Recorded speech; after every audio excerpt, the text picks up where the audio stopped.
శ్రమేక జీవనానికి స్వాగతం. బాల్యం ప్రతి ఒక్కరి జీవితంలో మరపురాని ఓ అనుభవం. ఆ మరపురాని అనుభవాలను మరీ మరీ గుర్తు చేసే తీపి గుర్తులు అనేకం ఉంటాయి.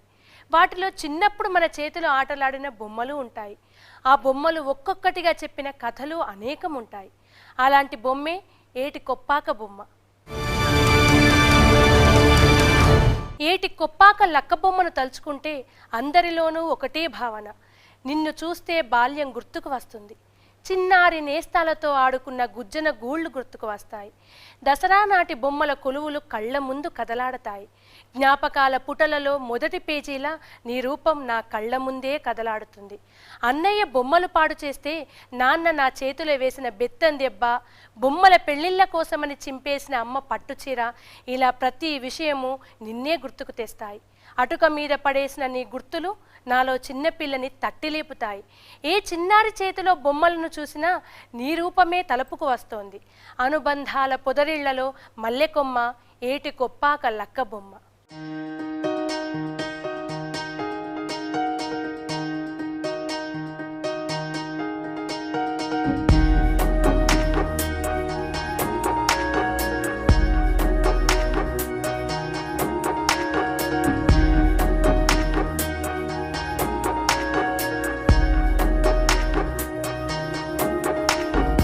దశాబ్దాలుగా తెలుగువారి లోగిళ్లలో ఆటలాడిన ఈ కళ ఈనాడు దేశ దేశాలు దాటింది. విదేశాలలో కూడా తన ఉనికిని చాటుకుంటోంది. తరగని ఆదరణతో తొణికిసలాడుతోంది. ఇదంతా నాణానికి ఒకవైపు. రోజంతా పనిచేసిన 300 కూడా సంపాదించలేని దైన్యం, ముడిసరుకు కోసం దొంగతనంగా కొనాల్సిన దుస్థితి, వారసత్వ కళను వదులుకోలేక రోజు కూలీలుగా మారుతున్న పరిస్థితి మరోవైపు. భిన్న పరిస్థితుల నేపథ్యంలో డోలాయమాన స్థితిలో ఉన్న మన తెలుగింటి శ్రమేక జీవన సౌందర్యం ఏటి కొప్పాక లక్క బొమ్మలపై ఈ వారం ప్రత్యేక కథనం.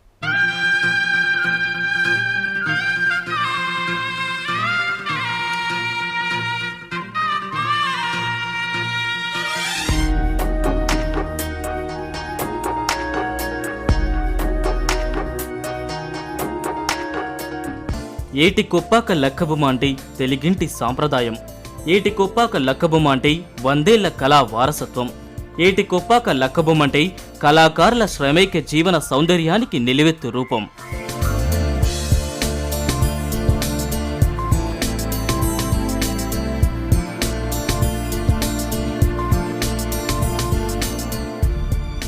ఏటి కొప్పాక బొమ్మలకు ఉన్న ఆదరణ ఈనాటిది కాదు. జమీందారుల కాలం నాటి నుంచే ఈ బొమ్మల ప్రస్తావన ఉంది. లక్క పిడతల నుంచి కుంకుమ బర్ణాల వరకు, చిలక బొమ్మల నుంచి శ్రీరామ పట్టాభిషేకం వరకు ఏ బొమ్మ చూసినా కళాకారుల కళాత్మక సృజన ఈ బొమ్మల్లో కనబడుతుంటుంది.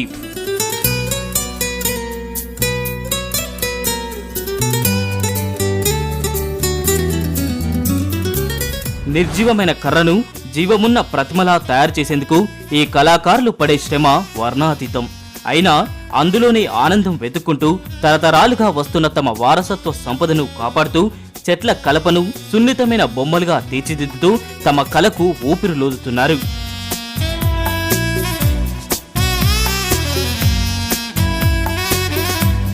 మన చిన్నప్పటి జ్ఞాపకాల్లో ఓ జ్ఞాపకమైన బాల్యంలో మనతో నడిచొచ్చిన ఏటి కొప్పాక లక్క బొమ్మ అసలు ఎక్కడ పుట్టింది?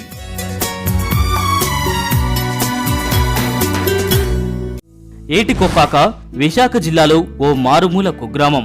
విశాఖకు 70 కిలోమీటర్ల దూరంలో ఉండే ఈ గ్రామంలో నిత్యం వీధులన్నీ కర్రల శబ్దాలతో ధ్వనిస్తుంటాయి.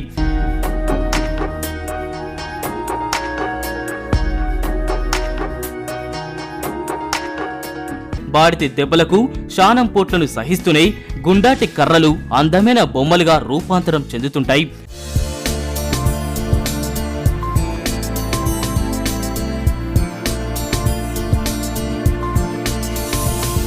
సుమారు 100 కుటుంబాలు ఈ గ్రామంలో కేవలం లక్క బొమ్మల తయారీని జీవనాధారంగా పనిచేస్తున్నారు.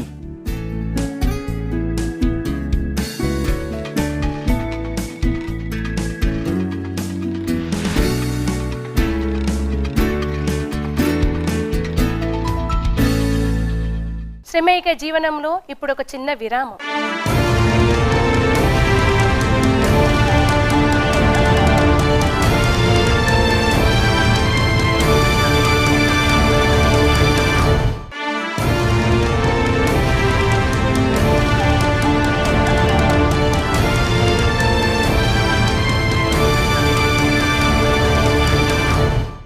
జీవనానికి తిరిగి స్వాగతం.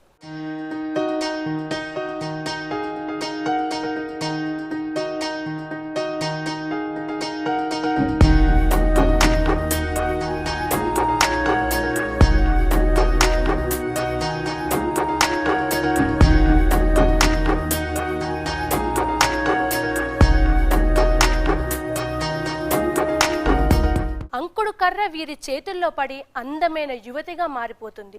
చిన్న చెక్క ముక్క వీరి పేరు చెబితే చిలకగా రూపాంతరం చెందుతుంది. చెవిరింగుల నుంచి ఎడ్ల సవారీ వరకు వేలాది రకాల బొమ్మలు నిత్యం ఇక్కడ తయారవుతూనే ఉంటాయి. ఏ ఇంటిలో చూసినా రంగురంగుల బొమ్మలు పురుడు పోసుకుంటూనే ఉంటాయి. అతివల గాజుల నుంచి గృహాలంకరణ వస్తువుల వరకు ఏ వస్తువు చూసినా వీరి పనితనం కొట్టొచ్చినట్టు కనబడుతుంటుంది.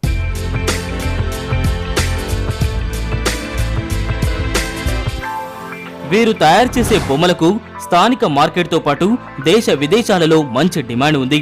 అందమైన వీరి పనితనం ఎన్నో పురస్కారాలను మరెన్నో అవార్డులను గెలుచుకుంది.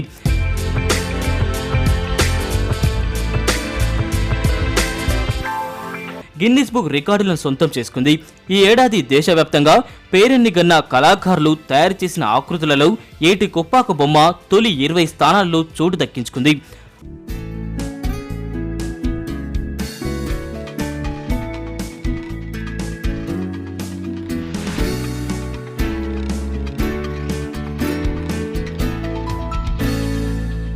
అన్నింటా తానే అన్నట్టుగా సాధారణ బొమ్మ నుంచి కళాత్మక వైభవాన్ని చాటే స్థాయి వరకు అనేక రూపాల్లో ఏటి కొప్పాక బొమ్మ కళాకారుల సృజనకు పట్టం కడుతుంది.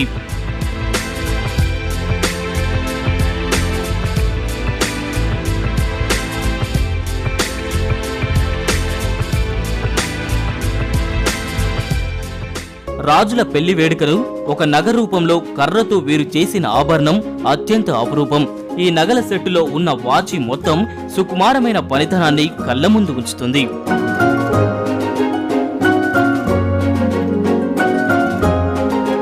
ఏ కళ అయినా అవసరమయ్యేది ఆదరణే. అంతకంటే ముందు ముడిసరుకు అవసరం ఉంటుంది. ఈ ఏటి కొప్పాక లక్కబొమ్మల తయారీకి వీరు ఉపయోగించేది అంకుడు కర్ర. విశాఖ మన్యంలోని జీకే వీధి, నర్సీపట్నం, అరకు తదితర అటవీ ప్రాంతాల్లో ఈ చెట్లు విరివిరిగా పెరుగుతాయి.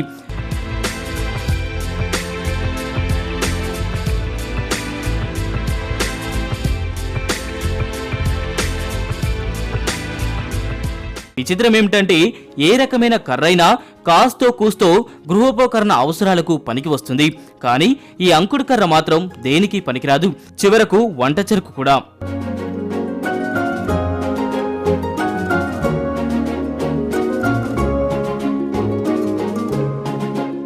ఈ కర్ర తరిగిపోవడం అనే సమస్య కూడా ఉండదు. ఒక బొమ్మను నరికితే ఆ ప్రాంతంలో 5 నుంచి 10 కొమ్మలు మొలిచే చిత్రమైన స్వభావం ఉన్న చెట్టు ఇది. దీంతో కర్రకు కొదువే ఉండదు. అయితే ఈ కలపను సంపాదించడం అంత సులువైన పని కాదంటారు కళాకారులు.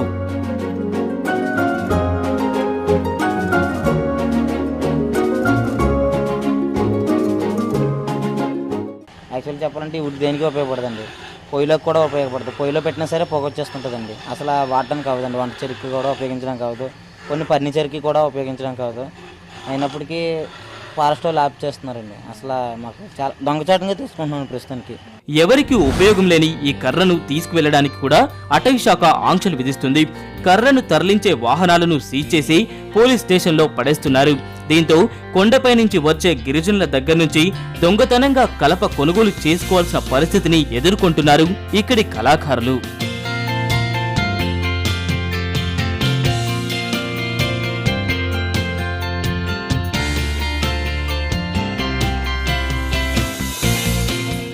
ఈ అంకుడు కర్రను చిన్న చిన్న మోపులుగా కట్టి గిరిజనులు సైకిళ్లపై వేసుకుని దొంగదారుల్లో కొండలపై నుంచి కిందకు వచ్చి ఏటి కొప్పాక వీధుల్లో అమ్ముతుంటారు. వీరి నుంచి మోపు 500 నుంచి 600 రూపాయలకు కొనుగోలు చేసుకుని పనిచేస్తుంటారు ఈ కళాకారులు.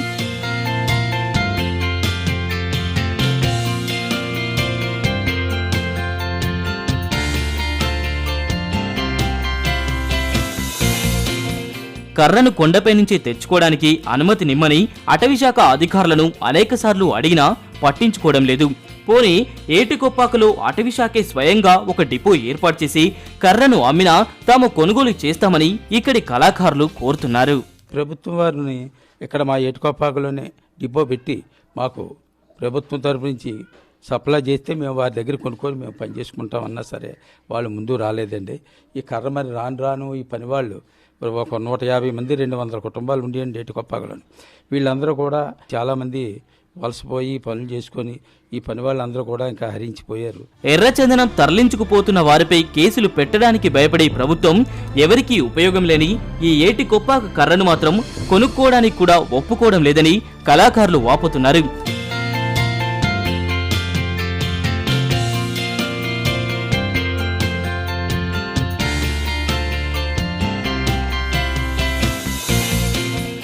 ఇదే విషయమై స్థానిక ప్రజా ప్రతినిధులను అనేక మార్లు వీరు మొరపెట్టుకున్నా ప్రయోజనం కనిపించడం లేదని చెప్తున్నారు. కేవలం ఎన్నికల సమయంలో వచ్చి ఏటికొప్పాకను సాంస్కృతిక వారసత్వ సంపదగా తీర్చిదిద్దుతామని, విశాఖ నుంచి ఏటికొప్పాకకు బస్సులు వేసి పర్యాటకులను ఇక్కడికి తీసుకువస్తామని అనేక హామీలు గుప్పిస్తూ నాయకులు మభ్యపెట్టడమే గాని చేసేది ఏమీ ఉండడం లేదని కళాకారులు వాపోతున్నారు.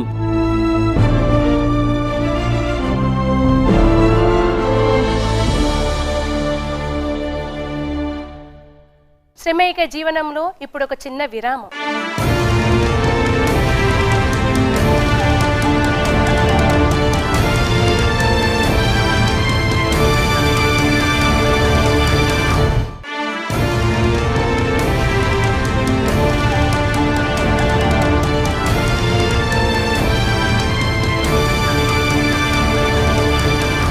శ్రమైక జీవనానికి తిరిగి స్వాగతం.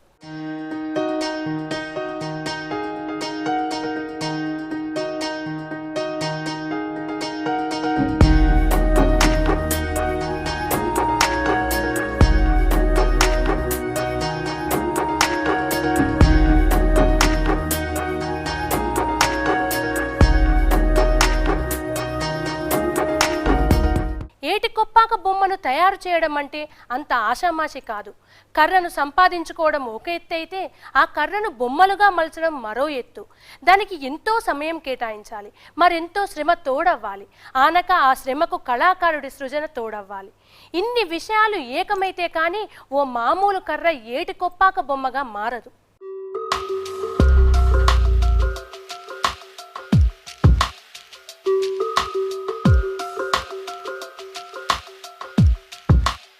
కర్ర దొరికిన తర్వాత దాదాపు నెల రోజులు ఎండబెట్టిన తర్వాత బెరడు తీసివేసి కటింగ్ చేస్తారు. ఆ తర్వాతే కావాల్సిన ఆకారంలో వీటిని మలుస్తారు. తర్వాత కరెంటుతో పనిచేసే చిన్న చిన్న మోటార్ల సాయంతో అందమైన బొమ్మలుగా రూపొందిస్తారు.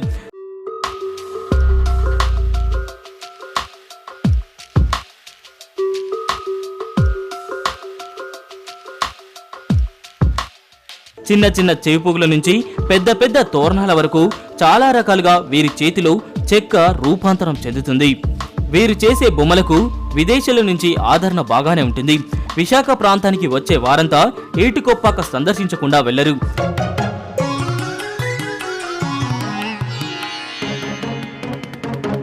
కానీ ఈ మధ్య వారి రాక కూడా తగ్గడం వల్ల విదేశీ గిరాకీ తగ్గుతుంది. అయితే వీరు చెక్కతో తయారు చేసిన ఆభరణాలను పేరు మోసిన సినీ టీవీ కళాకారులు ఎంతో మంది ముచ్చటపడి మరీ కొనుగోలు చేస్తూ ఏటికొప్పాక కళాకృతుల పట్ల ఆసక్తి చూపడం విశేషం.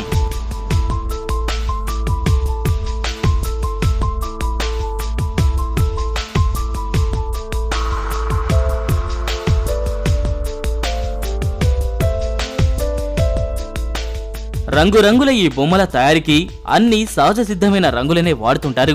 లక్కను వేడి చేసి అందులో ఛాయపసుపు కలపడం ద్వారా పసుపు రంగును, జాపత్రిని కలిపి ఎరుపు రంగును, ఎరుపు పసుపుల రంగుల మిశ్రమాలతో నారింజ రంగును, ఇలా రకరకాల రంగులను సహజ సిద్ధంగా తయారు చేస్తారు.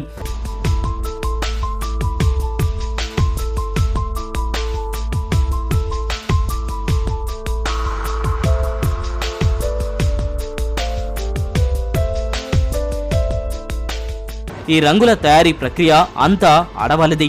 ఉదయాన్నే లేచి రంగులు తయారు చేసి మగవారు చెక్క పని చేసే సమయానికి అందచేస్తారు.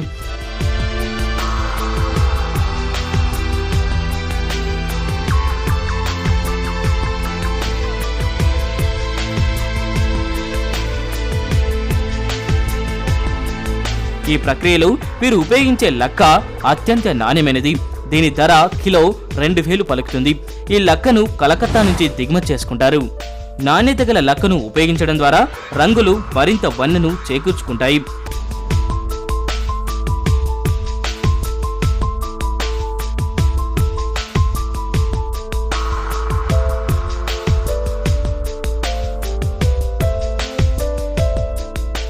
దీనికి తోడుగా ఈ వన్నెను మరింత మెరుగ్గా పదిలపరచడానికి ఈ బొమ్మలపై మొగలి రేకులతో రుద్దుతారు. దీంతో కలకాలం ఈ వర్ణాలు పదిలంగా ఉంటాయి. దీనికోసం శ్రీకాకుళం జిల్లా ఉద్దానం ప్రాంతం నుంచి మొగలి రేకులు దిగుమతి చేసుకుంటారు. మొగలి రేకులు పొద నుంచి కోసేసిన చాలా రోజులకు కూడా తేమ కోల్పోకుండా ఉంటాయి. ఈ కారణంగానే ఇవి లక్క బొమ్మలకు వన్నెను చేకూరుస్తాయి.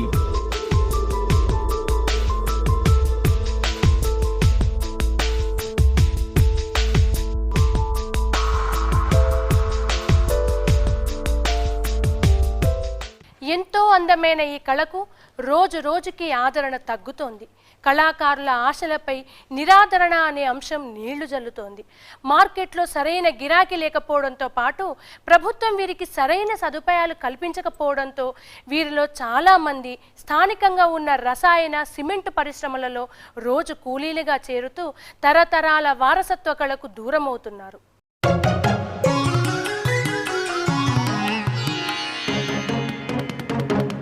ఒకప్పుడు 600 కుటుంబాలు ఈ కళనే నమ్ముకుని ఉండగా నేడు కేవలం 40 కుటుంబాల వారే ఈ బొమ్మల తయారీలో ఉన్నారు.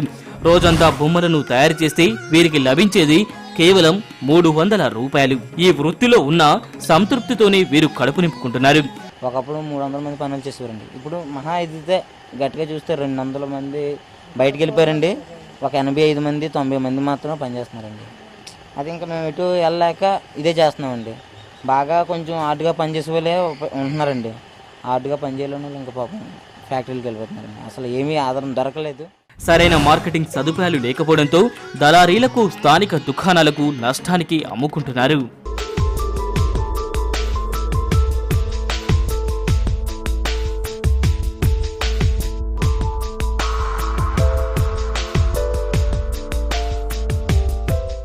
ఏటి కొప్పాక కళాకారులు తయారు చేసి ఒక జత చెవి కమ్మలు లేపాక్షిలో 600 ధర పలుకుతుంటే ఇక్కడ 200 రూపాయలు రావడమే గగనమవుతుంది. దీనికి తోడు చైనా బొమ్మలు స్థానిక మార్కెట్లో ప్రవేశించడంతో ఏటి కొప్పాక బొమ్మలకు మార్కెట్లో గట్టి పోటీ ఏర్పడుతుంది. తక్కువ ధరకు చైనా బొమ్మలు కొని ఏటి కొప్పాక బొమ్మల్లో కలిపేసి అమ్మే కొందరు వ్యాపారస్తులు కూడా వీరి పొట్ట కొడుతున్నారు.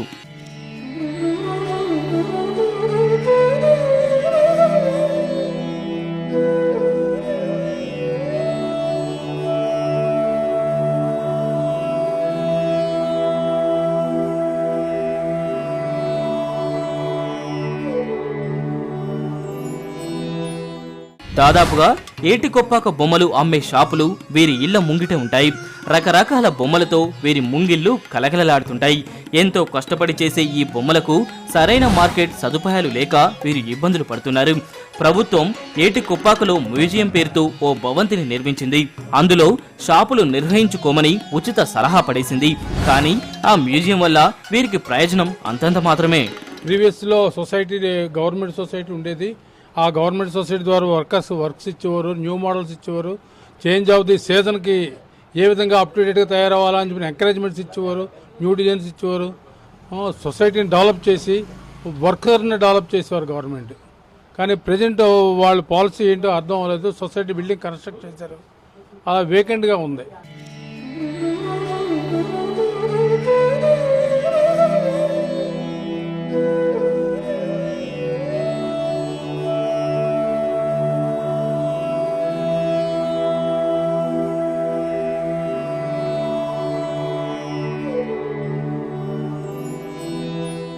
దీనికి తోడు వేలా పాలలేని కరెంటు కోతలు వీరి పనికి తీవ్ర ఆటంకాలు తెస్తున్నాయి. మోటారు తిరగనిదే వీరి బొమ్మ తయారు కాదు. 24 గంటలు వీరికి విద్యుత్ సదుపాయం ఉండాలన్న ఆలోచనతో సెపరేట్ ట్రాన్స్ఫార్మర్ ఏర్పాటు చేసినా కోతలు మాత్రం ఆగడం లేదు. బొమ్మల తయారు చేసే విషయంలో నానా ఇబ్బందులు పడాల్సిన పరిస్థితి. 24 hours కరెంట్ ఇచ్చారు గవర్నమెంట్, వైర్ ఇచ్చారు, కనెక్ట్ చేశారు, అంతా చేశారు, కానీ పవర్ అవ్వలేదు. మరి ఎలా చేయగలరు వీళ్ళు? మోటార్ తిరిగితేనే వర్క్ కంప్లీట్ అవుతుంది. తిరగని వర్క్ ఏ విధంగా కంప్లీట్ అవుతుంది, ఎలాగవుతుంది? వేళ ఉదయం నుంచి సాయంకాలం దాకా ఒక్కరు ఆడు వేకెంట్గా ఉన్నాడుకోండి, సాయంకాలం 400 రూపాయలు 500 రూపాయలు ఎక్స్పెండిచర్ ఉంటుంది. ఏ విధంగా మీట్ అవ్వగలడం? ఎందుకంటే ఇప్పుడు పవర్ కట్ అది ఉండడం వల్ల కొంచెం హార్డ్గా చేయవలసి వస్తుంది నైట్ కూడాను. పవర్ కట్ లేకపోతే 8 అవర్స్ చేస్తామండి.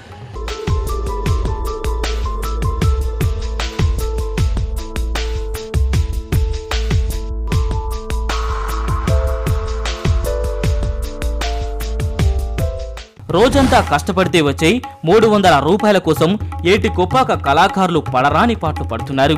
కొంతమందైతే ఈ పని వదిలేసి గల్ఫ్ దేశాలకు వలసపోతున్నారు.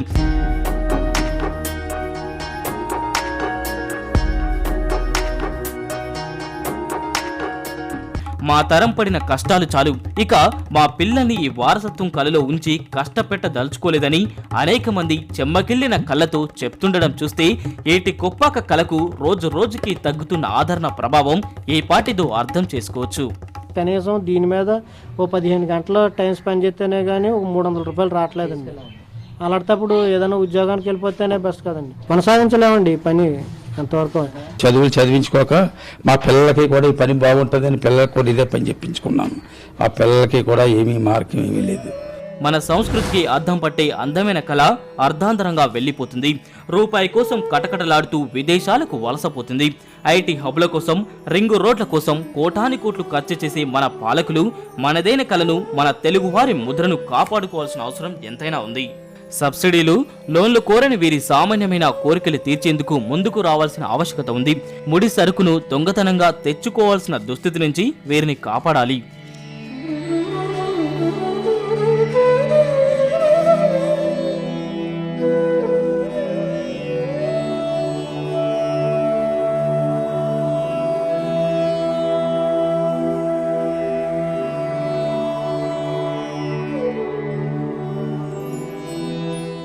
ఆటలాడుకునే లక్క పెడతలు, పెళ్లిళ్ళలో పెట్టే కుంకుమరళ్ళు, 1-2 వందల రకాల కొయ్య బొమ్మలు, రంగురంగుల బొమ్మలు తయారు చేసే వీరి జీవితాలు మాత్రం వెలిసిపోతున్నాయి. దొరకని అంకుడుకర్ర, వేళాపాళలేని కరెంటు కొత్త వీరికి వేదన్నే మిగులుస్తున్నాయి. కులవృత్తిని వదులుకోలేక, వేరే పనులు చేయలేక వీరు పడుతున్న ఇబ్బందులు అంతా ఇంత కావు. ఇప్పటికైనా ప్రభుత్వం ఆదుకుని వీరి జీవితాల్లో వెలుగులు రావాలని ఆశిద్దాం. విజువల్ జర్నలిస్ట్ శివాతో ఆశ, 99% ప్రజల కోసం, విశాఖ జిల్లా ఏటికొప్పాక నుంచి. ఏటి కొప్పాక బొమ్మ తెలుగువారి కళా వారసత్వం. ఏటి కొప్పాక బొమ్మ బాల్యంలో ఎన్నో కథలు నేర్పిన జ్ఞాపకం. అలాంటి బొమ్మ ఆధునిక ప్రపంచాన విలవిల్లాడుతోంది. అందుకే మన ఏటి కొప్పాక బొమ్మలకు దళారీల హస్తం నుంచి విముక్తి కావాలి. విదేశీ బొమ్మల సుడిలో పడి కొట్టుకుపోతున్న ఏటి కొప్పాక కళాకారుడిని ప్రభుత్వం తక్షణం ఆదుకోవాలి. ఏటి కొప్పాక బొమ్మ కేవలం పిల్లలు ఆడుకునే ఆట వస్తువు, ఇంటి అలంకారం మాత్రమే కాదు, సృజనాత్మకత నిండిన శ్రమేయిక జీవన సౌందర్యం, మరెన్నో కుటుంబాలకు కడుపు నింపే కళా వారసత్వం.